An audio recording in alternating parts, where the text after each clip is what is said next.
I think let's start then. So good afternoon to our Swiss community and good morning to our viewers connecting from across Latin America. It is a pleasure for me to welcome you in the name of the Latin American Chamber of Commerce in Switzerland, Latcam, to this webinar on Movement Health 2030, which is proposed by our Chamber's patron, Roche. Our panelists will provide us with an overview of the changes that this important initiative is making to public health systems to make them more accessible and affordable for millions of people in the region. I'm honored to welcome our distinguished panelists who are joining us from different regions of the world. Rolf Hoenger, Head of Latin America at Roche and board member of Latcam. A warm welcome, Rolf. It's great to see you again.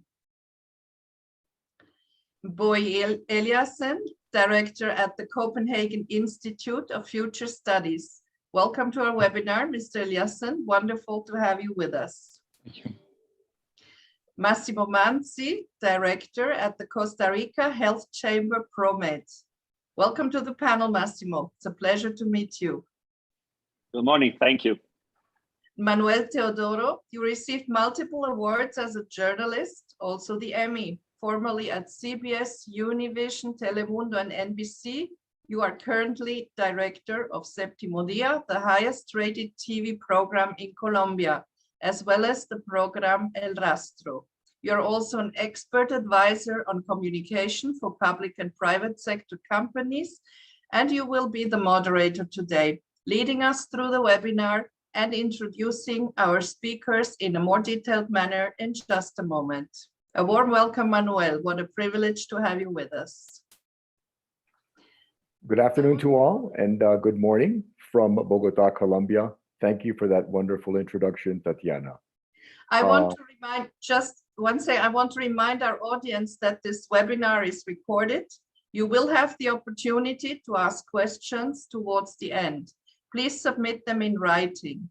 The Q&A section also allows you to ask them anonymously if privacy is an issue for you. Now, I do not want to take any more time away from our panelists, and I'm pleased to hand over to you, Manuel. Thank you, Tatiana. I would like to begin by introducing the background and who our distinguished panelists are today. Massimo Manzi is the executive director of the Costa Rica Health Chamber, ProMed. Prior to this position as executive director at the Costa Rica Health Chamber, ProMed, Massimo Manzi worked in several public positions at the Ministry of Foreign Trade and Ministry of Economy, and as a consultant for the Inter-American Development Bank. He holds a degree in political science and postgraduate degree in international relations and diplomacy from the Università di Bologna. Bogi Eliasen is the Director of Health of the Copenhagen Institute of Future Studies. Bogi Eliasen is a knowledge broker whose expertise lies in combining various fields of knowledge. He was the initiator of the first population genome project, PharGen, and received the HIMSS Future 50 Global Award for his work in 2019. He is also the chair of the Danish UNESCO Bioethical Committee.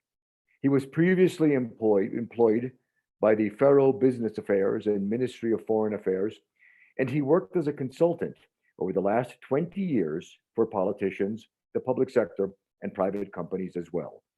His next big focus is facilitating the shift in building bridges between the fields of personal and public health. And finally, Rolf Hoenger. Rolf has a long trajectory in the region where he has held several positions at Roche, including general manager for Peru, Colombia, Ecuador, commercial development director for Latin America, marketing and sales manager for Central America and the Caribbean, and most recently, general manager of Roche, Brazil. He started his career at Roche Group in 1993 as market manager of Central Asia, where he founded the company's operations in that region. Rolf holds a degree in economics from the University of St. Gallen in Switzerland. That said, I would like to present a video that will help us understand more betterly what this initiative is all about.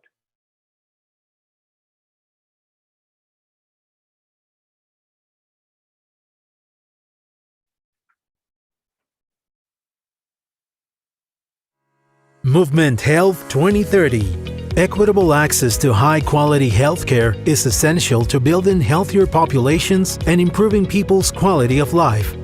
For this, it is necessary to review and transform health systems throughout Latin America and the world to make them more sustainable.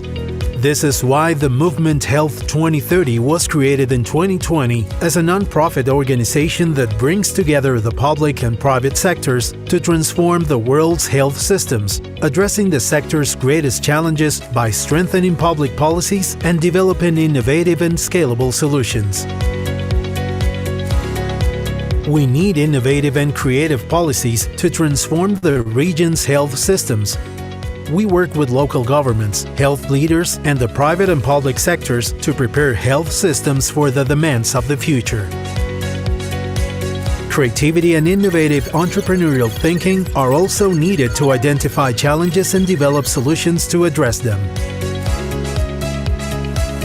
Today, we work in 35 countries, 26 countries in Europe, the Middle East and Africa, and in 9 countries in Latin America: Colombia, Uruguay, Brazil, Costa Rica, Argentina, Chile, Ecuador, Peru, and Mexico. In Latin America, we have achieved. In Peru, with our partner Delivery Associates, we developed our first pilot of improved execution of health expenditure in Cusco, a collaborative project with the Chamber of Commerce of Peru and the regional government of Cusco. During this first development, we achieved that more than 4,000 children have a complete vaccination schedule, more than 600 newborns have access to timely anemia controls, an increase of 20% in the average number of medical care in the entire network, and 100% digitalization of health personnel assistance through an application. In Chile, together with the National Center for Health Information Systems, CENS, we built a manifesto that proposes different actions focused on the creation of interoperable systems to generate information exchange through the use of data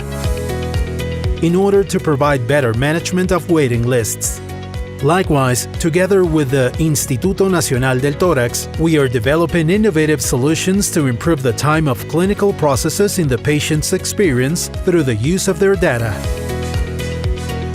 In Colombia, together with Así Vamos en Salud, we have implemented roundtables with work plans on data governance and digital citizens, data interoperability, and digital literacy.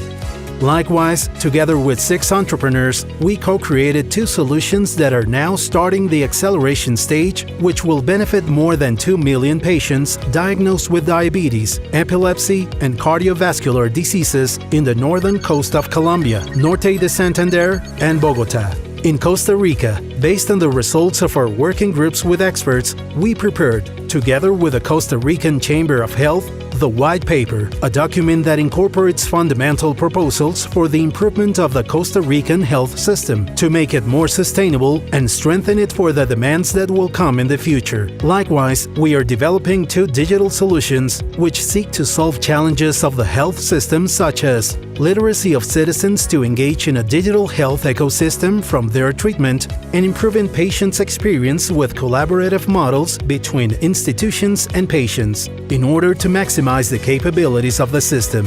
This is why, at Movement Health 2030, we have our sights set on the year 2030 to consolidate our position as the innovation network in Latin American and world healthcare systems, which will provide solutions to the multiple challenges of the sector. With greater innovation, we will find and develop solutions that can be replicated on a large scale to achieve equitable access to quality healthcare. At Movement Health 2030, we are transforming health systems.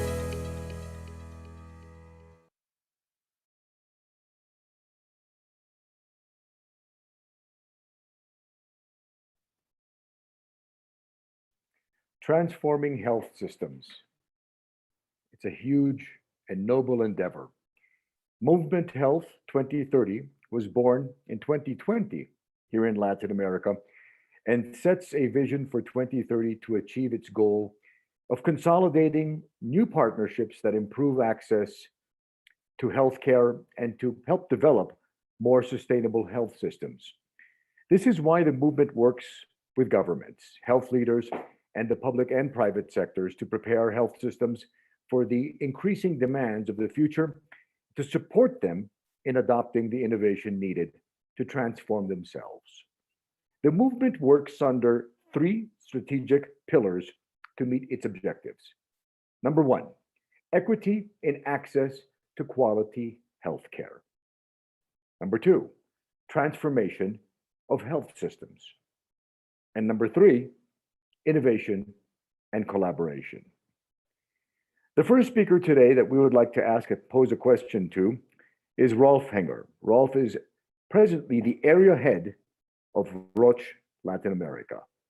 The question for you, Rolf, is why is it so important to transform health systems? Yeah, thank you, Manuel, for the question, and thank you, Tatiana and Latcam, for the opportunity, together with my co-founder, Bogi, to present Movement Health here. So the third co-founder, Professor Rolf from Harvard, actually couldn't participate today.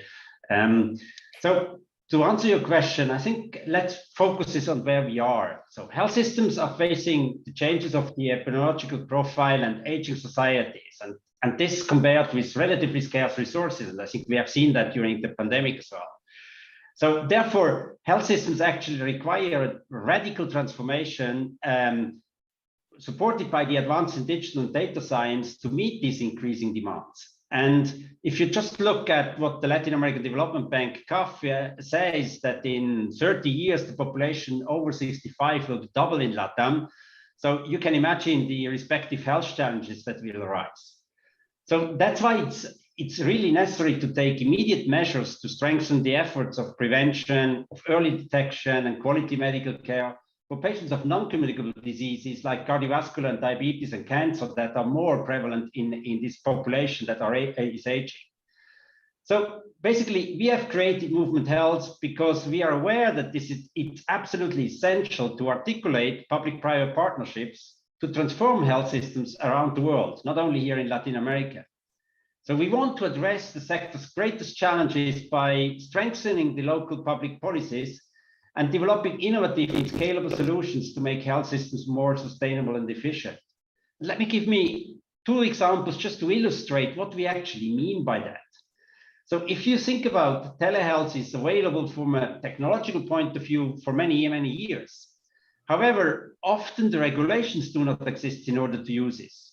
So here, what we need to do in order to make sure that the potential increases of efficiencies can happen, it's policy work. It's making sure that we can enable the technology through policy work. On the other hand, sometimes it's the technology that is missing. And I can give an example in Chile. So I think you saw it in the video. Chile has a law that actually says that a cancer patient should be treated within 60 days. However, if you think about the individual physician that has to take the decision, he has only the visibility, what are the different options that are available within the 60 days in his hospital, but not what could be done actually within the network of hospitals that they could have access to. And that's a typical interoperability issue that creates unnecessary waiting lists. Well, the data systems in these different hospitals, they're very often different. So that means you cannot have actually easily this visibility. And through a startup, we're actually trying to solve this issue. And you can imagine that once this issue is solved for this particular institutions and we choose cancer care to start with, so this can afterwards be scaled to other disease areas and other countries as well. So why do we think that scaling is actually so much possible? So, and especially for us as well, the key for success. So if you consider around the world, so the health issues that exist, the basics, about 80% of the healthcare challenges, they are the same. So this is something that we see.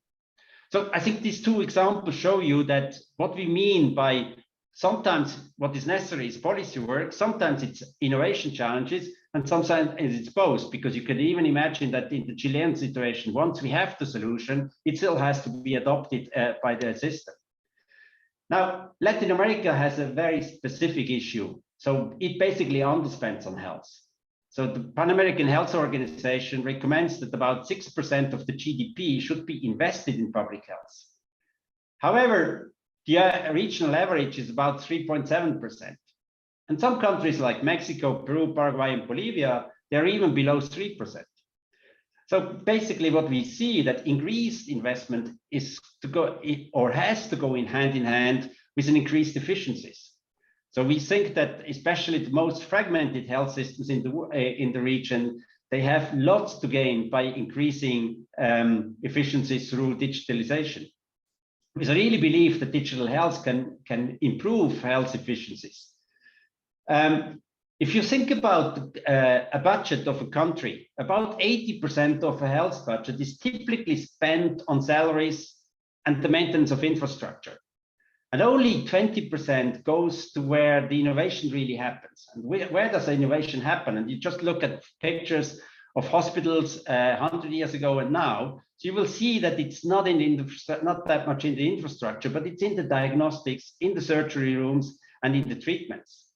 What we want to do is through digital health to make sure that people and installations can be much more efficient, so that with the same resources, more patients can be treated. And therefore, we can move the balance from these 20/80 rules to something like 30/70 in the ideal case. But I think that would give much more patients access to innovation and access to better care. So just a data from the Inter-American Development Bank. So they believe that if you increase efficiencies and access to healthcare, you actually could increase the life expectancy 4 years on an average in Latin America. So you see what we can do to transform health systems and build healthier populations. What is the difference it can make? Well, obviously, this cannot be by the founding members of Movement Health, cannot be done alone. So that's why it's open, or that's what it's founded like an open platform. So where everybody with an interest in improving health systems and to make it more sustainable and people-centered can actually join and can work together with us. I think this is the mission that we embarked on.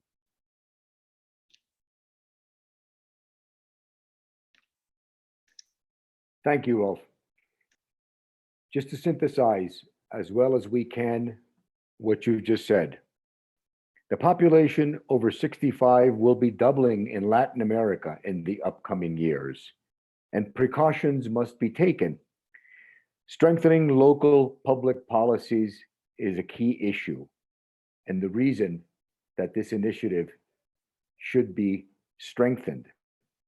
The use of technology is essential, and it is essential in order to diminish what you call unnecessary waiting lists.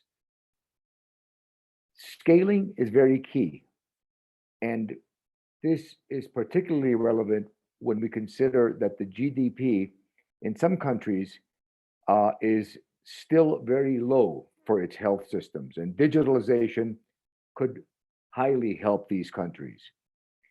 It's interesting to note what you said, that only 20% of budgets area goes to innovation, the other 80% going to and so forth. But thanks to this initiative and the heightened interest that we hope to generate, we could perhaps tilt this balance to hopefully a 30% number for innovation and 70% for the rest. And obviously, when you say the words, we could increase the life expectancy of the population in this area by 4 years. These are very, very strong words and should be a motivating factor for anyone interested in joining and contributing their efforts to this very, very noble initiative. I'd like to move along here and ask a question to Bogi Eliasen. And this is the question for you, Bogi. How do digital solutions help with the transformation of health systems? Yeah, thank you so much, and thank you for hosting this event. And it's a great honor to be here as well and presenting for you in this.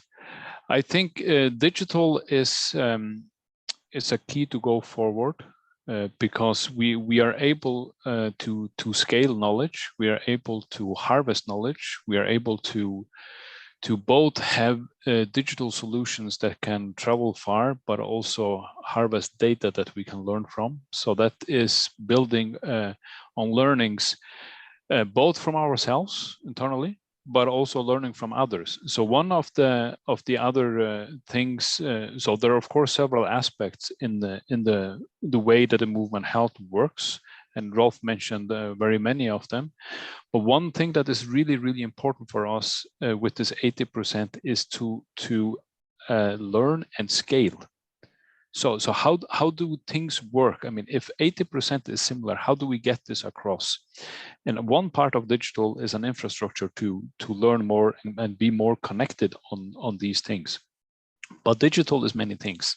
We should remember that it's a tool and it's not the aim. And this is the first challenge we often get. And this is not specifically Latin America, but we also see very present in Latin America, that what is it and how do we go about the digital opportunity that we have?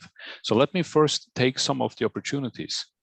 We have, I think, more than 500 million people using Spanish in the health system in Latin America. It's a huge market.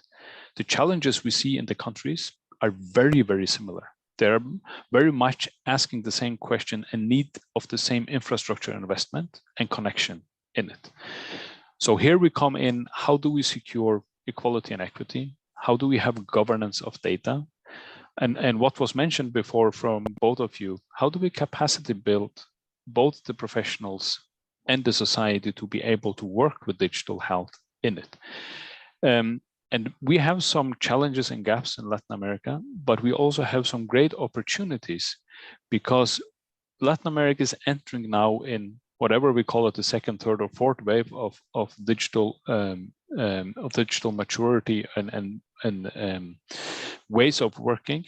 So 20 or 30 years ago, when we started working with this in the Nordic countries, it was very local. Now you can federate data systems. You can do a lot across countries. And this is what we need to harvest when we work in Latin America. And we can see, for instance, the focus on the waiting lists in both Chile and Costa Rica is also based on interoperability of data. How do we get that to work? And let me stress here, this is not a technical challenge. This is a challenge that is either a political decision or an administrative decision of wanting to work together. So we are, with the movement health, we are trying to bridge this coalitions that can make this happen. The same with the white paper that Massimo will come more in on to really to flesh it out. What is it we see of opportunities and challenges going forward? The better access to quality of health is also very much based on who do we get involved in it. We should not discuss if it's a private or a public system, but rather what is the system that the entities in the countries are working in, and how do we secure that we get the outcomes on that part? Because in the end, sustainability in health is so important. So that comes back to Rolf's points also on underspending. So there are two margins to work with there, where the digital solutions should help us. One thing is to show the need, and the other thing is to increase the better use with the already existing budget, which probably is somewhere between 20 and 30%. So that's a lot of resources that we can get in. And part that we are working with on this part, and I don't buy into the premise that you should do less in Latin America because it does not have the same level of resources, economic resources, as for instance, Northern Europe and North America. This is very much about saying, what is the new health paradigm? How do we go in with the technology that exists, but on the premises where we are, and how do we get that affordable?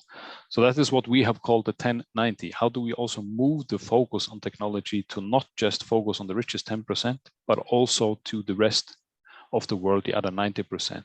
And that's a big opportunity for everybody who works in the field. And going also on back on Rolf's very good explanation here is we have circled very much about what. What we really focus on here is how and who. How do we do these things, and who wants to work together? Who needs to work together, and who wants to be with us? That's where we get the really push forward on capabilities, and both on the technical way, but also what needs to be in the system on the political side.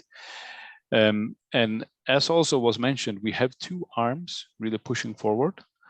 One is the innovation, the practical side, which is extremely important to solve acute issues. And then on the policy side, one thing is in the countries, but what the next phase will also hopefully get us to is to connect between the countries. So it's not just a technical collaboration between the country, but also on a policy level. But hopefully, we also get the business communities really to buy into and be a part of this development, as well as the civil society. So to say it in a different way, Manuel, we cannot create a better health in Latin America without digital infrastructures and without data. So we need to build that. But the opportunities are huge because we don't need to make the same mistakes as in the countries that were before. So there are a lot of learnings to push forward. And it's actually not a lack of technology. It's a lack of willingness to actually do these things and having the right partners around the table. And this also comes back to the need that Rolf was in on. So the avoidable disease burden and the avoidable death rate, how can we work with that in a way so health becomes an investment and not seen as a cost? So how do we get these investment into the societies to keep people healthy, to keep them being able to live a good life with high quality for longer, also to be able to be on the labor market in an increasing knowledge economy that really needs health in order to function. So the paradigm shift that I also see in this is that we are moving from having health just as a service to having health as the most important societal pillar, where it becomes an investment to have a better life conditions in the societies. And this cannot be done without the digital part. Yes. Thank you, Bogi. Just to synthesize what you just told us, digital technology will allow the harvesting of knowledge and data learning from others. It will, one of the questions is, how do we build a profession and a professional to work with digital health in Latin America? Key question. You also mentioned that Latin America is entering the fourth wave of digital maturity, and we hope that this can increase connection between the countries. Waiting lists, as was mentioned before, must be reduced. You emphasize that this is not a technical challenge, but a political challenge, and that there must be a political will, or voluntad política, as we say in Spanish. Who do we get involved is a question that you asked. You emphasize that this should not only be seen as a public-private initiative, but that systems should also be involved. And how can we work with what we have presently available to us to achieve these better outcomes? Another question, and a key question you asked, is how do we also move to help not only the richest 10% from a global perspective, but also do so, and the importance of doing so for that not so rich 90%. We should focus on these two questions. How do we do this, and who wants to be with us? These are two very key questions that you posed that we should be asking ourselves and seeking proactively answers to those questions. You mentioned that we have two arms, innovation and policy. As far as policy is concerned, connecting is important, but it is also important to emphasize that the business communities must get involved as well for this to work. And as far as Latin America, you concluded by saying it's not so much a lack of technology that we are dealing with, but it's a lack of willingness, or put in a better way, we need to strengthen that willingness to get those stakeholders on board for this to work. That pretty much resumes and synthesizes your very key intervention, Bogi. Thank you very much. I'd like to pass, as we say, the microphone to our next panelist, Mr. Massimo Manzi. The question for you, Mr. Manzi, is why is the Costa Rican Chamber of Health a partner of the movement Health 2030? And what achievements have been made together? Thank you, Manuel, and thank you to Latcam for the invitation, for hosting this webinar. Well, the short answer, I guess, is because as the movement Health 2030, we are strong believers that public-private partnerships are a way of creating value to the patients and a way to solve all those challenges that we are mentioning and discussing about today. We as the business association that is grouping a good number of actors of the health ecosystem in Costa Rica, of course, we are very much worried about what's happening in our healthcare system. As Bogi was mentioning, and Rolf as well, the problems that we are facing in our public healthcare system are not different from those that are facing our countries in Latin America. I would say that there are three main challenges. One is access. You have been mentioned about waiting lists. Just to give you and to the audience some numbers, in order to have an orthopedic surgery in Costa Rica, you have to wait 800 days. And that's only the waiting list for surgery. That doesn't include what you had to wait in order to have a primary care appointment and a specialist appointment. So, and also very worrying about having in Costa Rica 33,000 women waiting for a mammogram. So these are the challenges in terms of access. We also have challenges in order of quality of care, and we have discussed here about data. One of the big problems that we have in Costa Rica is we don't have really quality data. We don't raise those data. We don't use those data. We do have certain quantitative data about how many surgeries, how many appointments, but really we do not use those data to improve care in Costa Rica. And also we have some opportunities in order to reestablish a system of accreditation that was lost and forgotten in Costa Rica since almost 15 years now. Well, the third component is financial sustainability.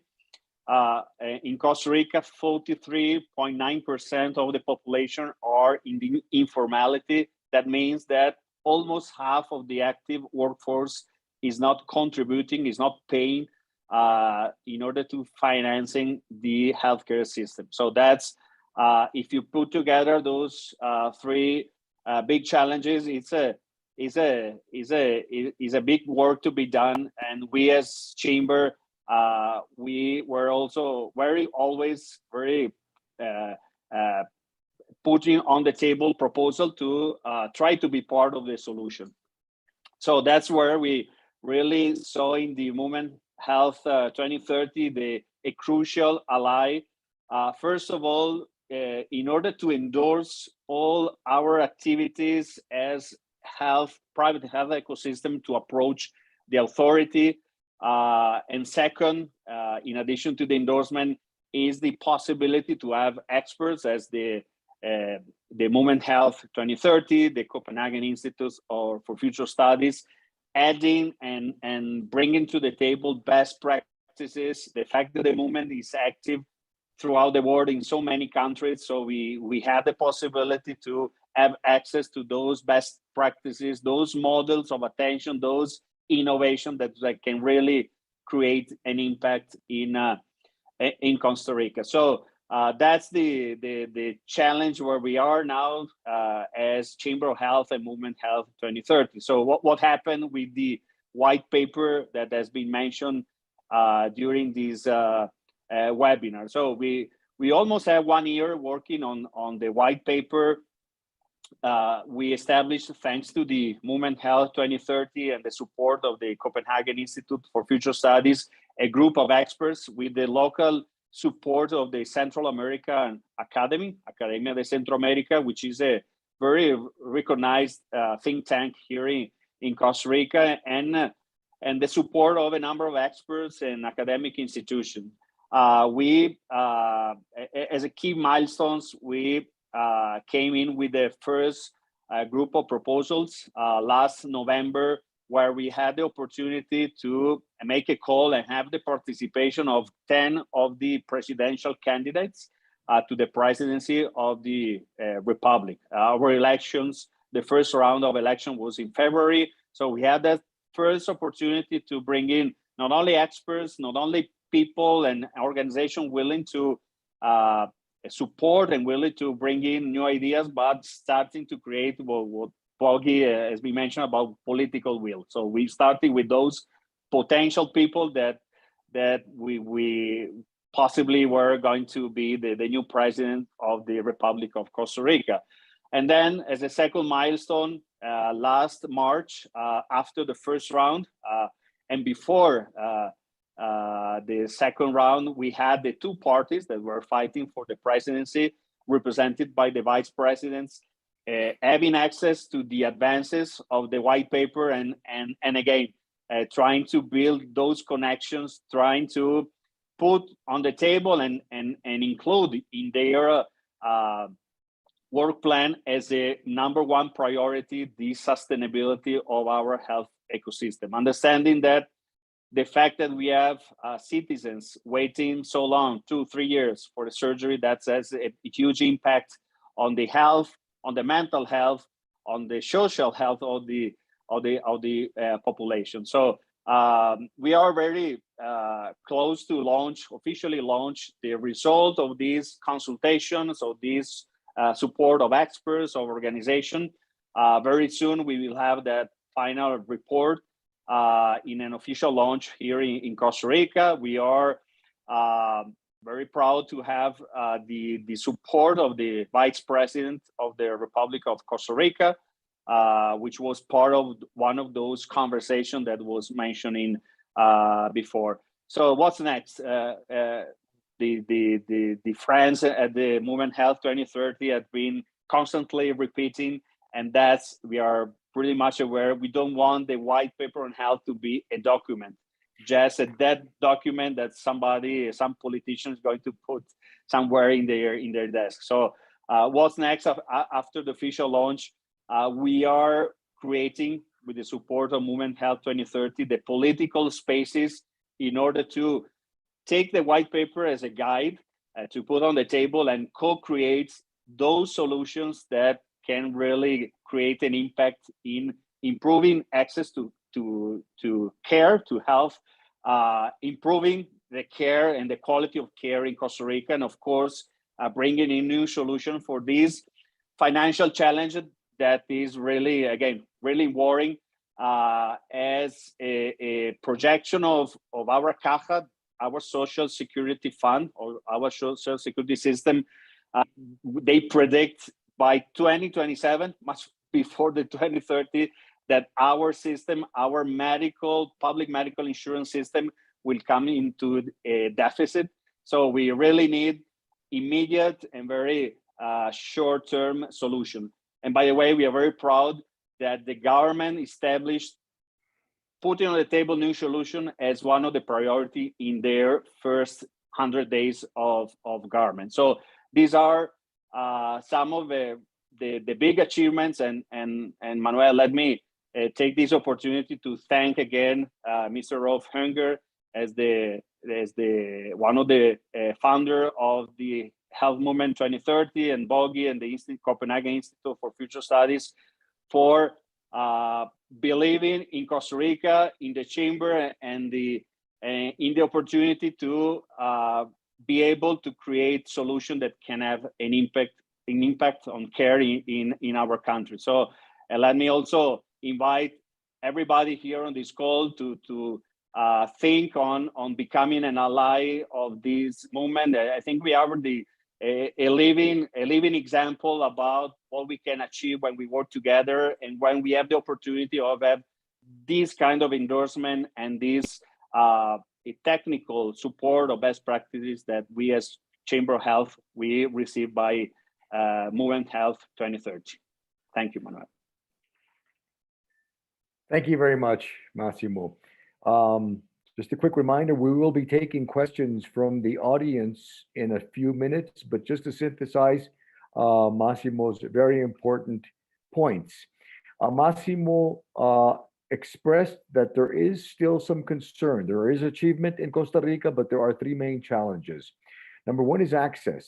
And you had mentioned that there is a waiting list of a still unacceptable amount of days for medical interventions, and that this needs to be taken upon as a priority.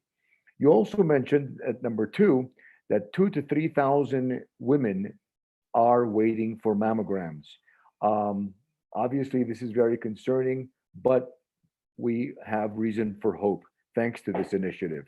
And number three, you mentioned financial sustainability, that almost half of the workforce in Costa Rica is informal. So that means that they do not contribute by paying taxes to the financing of the health system. You also mentioned concern about not having sufficient quality data, and more so the fact that the data that is available is not used adequately.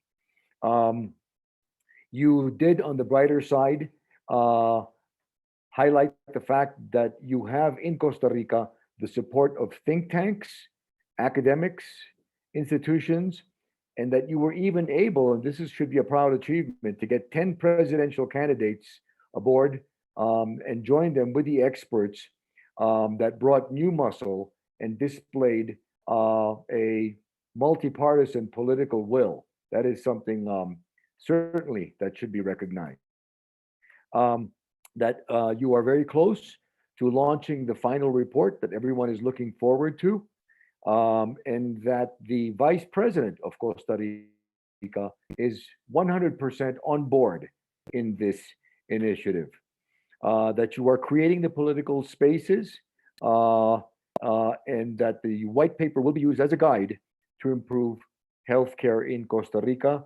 You talk about 2027 as being the set date, not waiting until 2030.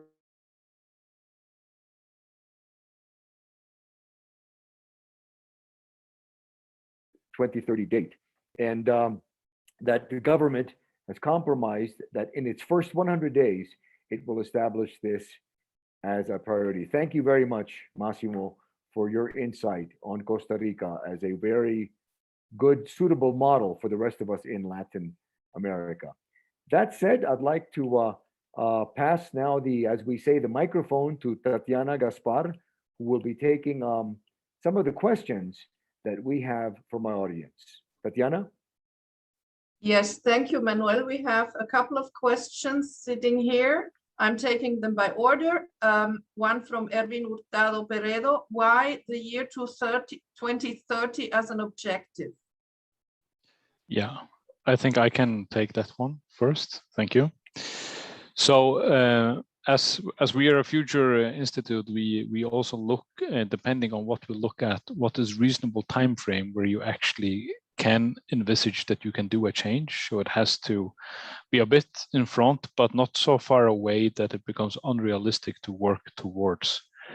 and with the interaction we had with key stakeholders in Latin America in the beginning, it was quite clear that 2030 was something that people could relate to in a reasonable manner, to say, okay, that's a goal where we want to have some tangible results in it. So it's not just taken out from the air, it's based on what we sense works in Latin America with the stakeholders in trying to build the future. Thank you, Bogi. The next one is from Anonymous. Is it necessary to be part of the health sector to join the movement Health 2030? Yeah, I think I can take this one. Basically, no, it's not. It needs to be somebody that has an interest in health and probably connected to this. So I can just give some examples. So we are currently in conversations with tech companies that have as well. They say that it's not directly, but indirectly, yes. So it's there are as well insurance companies, there are transport companies that work together with us. So I think you can see it's a broad range that we think that has something to do with health and an interest in health.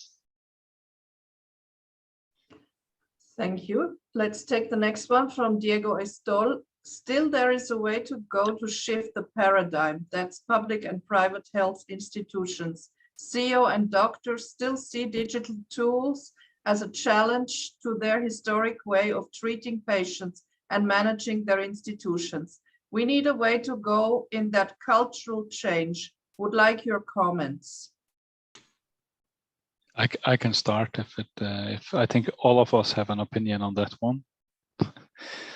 So I think change, you need champions to change. So one of our job is to align with champions that are ambassador for the needed change, and capacity building is a part of that. So what we need to push forward is the capacity building, so people actually can be a part of the change, and people, of course, are connected to what they work with on a daily basis because that's what they do.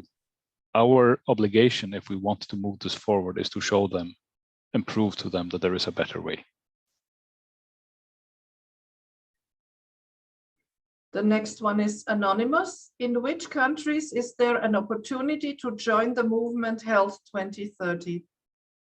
Yeah, for LATAM, this is the 9 countries we mentioned. So starting from north to south, it's Mexico, it's Costa Rica, it's Colombia, Ecuador, Peru, Chile, Uruguay, and Argentina. So that's where we currently are active. So that was chosen by the board that for the beginning to start with. We cannot do everything. And in future, we see that there are other countries that could actually be incorporated.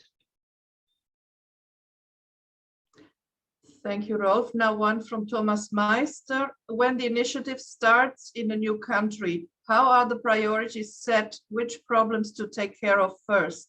What are the criteria? For example, number of patients served, serving first neglected patients, whether geographically, socially, etc. Yes. Yeah, Rolf, do you wanna or? Oh, I think Bogi, you better explain the process because you run it. Yeah. Yes. So what we do is that we do quite a deep research, work with stakeholders that we find in the country, and then we select around 10 experts that we have in a roundtable that we work through with what do we see as the current status, the biggest challenges and the biggest opportunities. And then we prioritize out from that, both based on what needs to be addressed on a policy setting. And let me stress here that policy is the English understanding of policy. So that's not just politics in the parliament, it's policy from the relevant stakeholders. And then what is suitable to do for the innovation challenges or the pilots as well.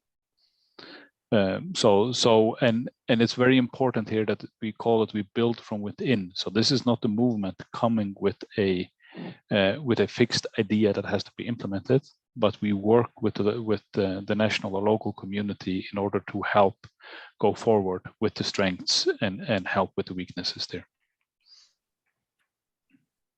And let me add something here. So I think the most important thing is it's not us as sponsors that decide what it's done. It's basically the health specialists of this country that decide what they want to prioritize, or what do they see as probably the lowest hanging fruit where they can make a difference. And I think that's important. So even the co-sponsor companies, that's not the ones that decide what is the action.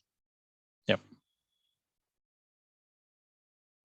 Then we have one from Andrea Basualdo. Greetings. I would like to know if it is the intention to include as part of the health area dentistry, like a holistic attention of the patient, and how could digital health be an accelerator and include this discipline as a digital tool to be useful as well as helping to improve health? Well, I would say it's not that we have an exclusion criteria, but it has to be something that the local health specialists decide that as a priority. So it's not that we would exclude it. No. Mm-hmm. Okay.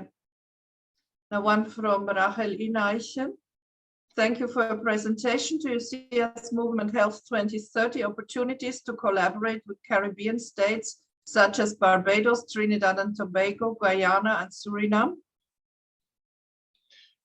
Well, I think the same answer goes here. So we basically, we have to see that we cannot do everything. And so we choose the first countries. We started with 4, then we started to extend.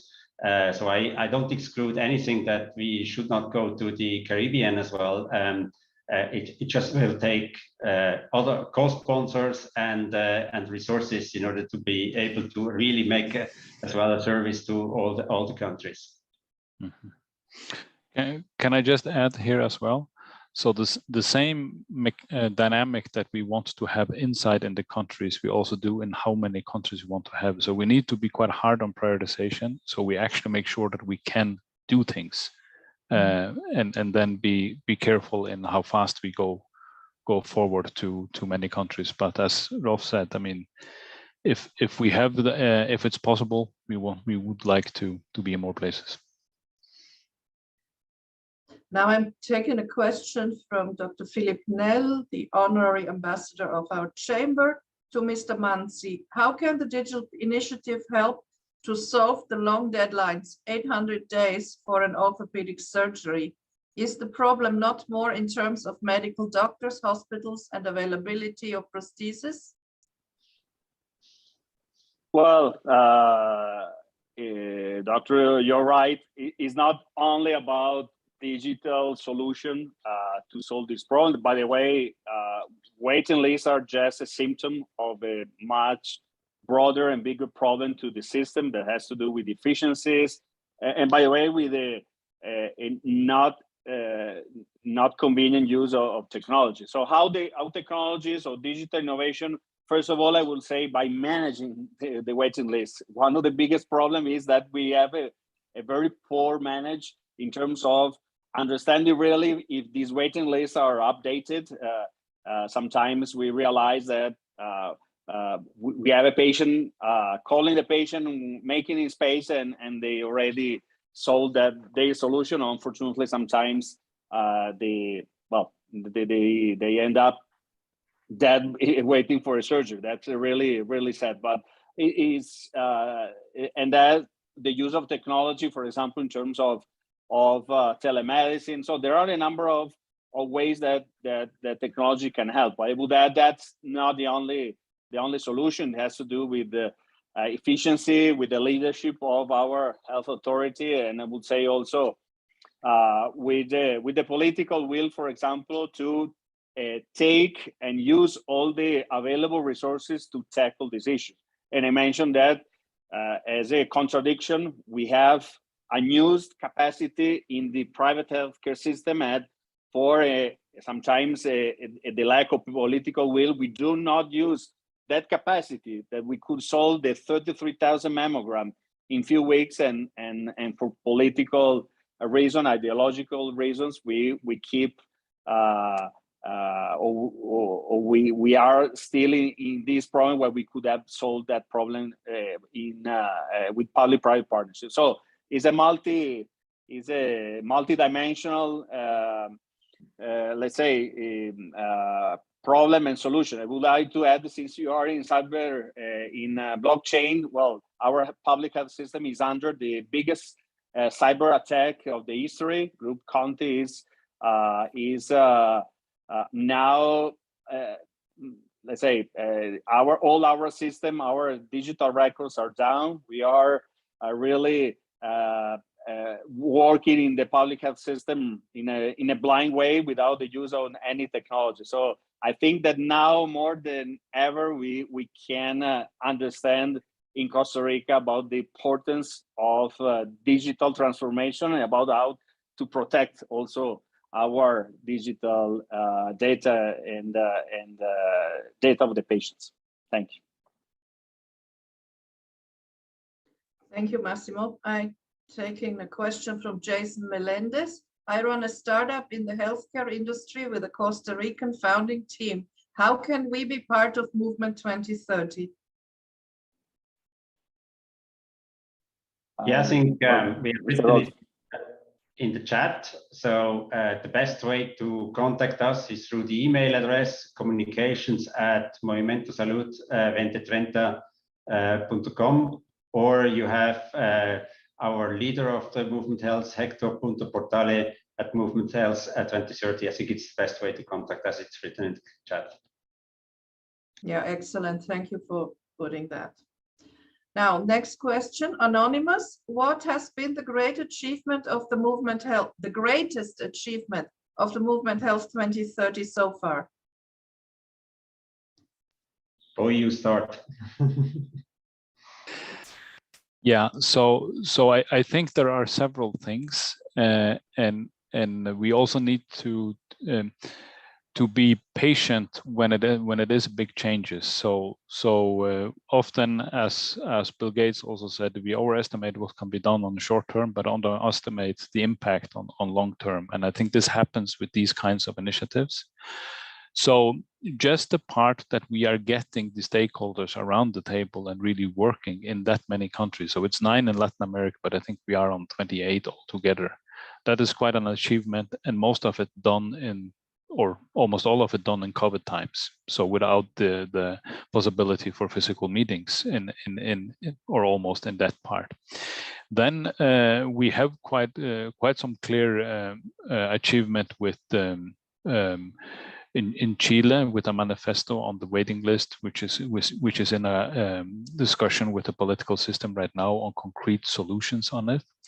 Efficiency in the system in Peru, which has been going on for quite some long time with some key stakeholders as well, to get the right persons around the table in a very fragmented country like Argentina to really discuss the governance of data and get that on the table and how then to work with the digital structure. In Colombia, yesterday, we were really defining with the stakeholders on how do we do capacity building with the universities and stakeholders and get that teaching out to the hospitals. In Ecuador, we are working both with the different departments of the health ministry on the roadmaps going forward, how we do develop. And in Costa Rica, the white book is a great achievement. And in Mexico, we have worked quite thoroughly through with the city of Mexico on a more advanced format of primary care. So and this is just Latin America. So if you ask me if I'm proud, yes. And rightly so, if I may say. So we are almost up. There's one more question here, last one. From Mark Barone, how much are people living with the health conditions invited to participate as stakeholders, identifying priorities and implementing solutions in the Movement Health 2030, as recommended by different global organizations and multilaterals? We always invite patient representatives.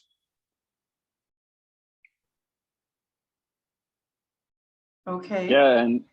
Yeah, and let me add, in Costa Rica, during all those panels, conversation, patients association were pretty much part of those events, and also they contributed with their, let's say, ideas and proposal to the white paper.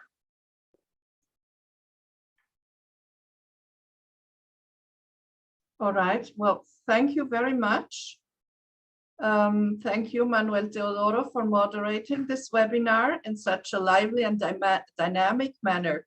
And thank you, Rolf Hoenger, Bogi Eliasen, and Massimo Manzi for your in-depth and very inspiring contributions and all the detailed answers, and for all the important work you do for the greater well-being of society. Dear viewers, thank you all for connecting. I hope you enjoyed our session today and received a great deal of positive and encouraging input. If you still have questions for our panelists, please send them either to one of the 2 email addresses that were shown before in the chat, or write them in the Zoom inquiry mail, which you will receive tomorrow. I will make sure to forward your question to the right recipient. The recording of this webinar will be posted on our YouTube channel, Latcam Switzerland, latest by tomorrow. I have also received a 5-minute read about Movement Health 2030, which will be posted on our website under today's event and shared on our LinkedIn page. I hope to see all of you soon again to one of our upcoming webinars or events here in Switzerland. Until then, be safe and goodbye. Thank you so much. Thank you all. A good day. Good day to all.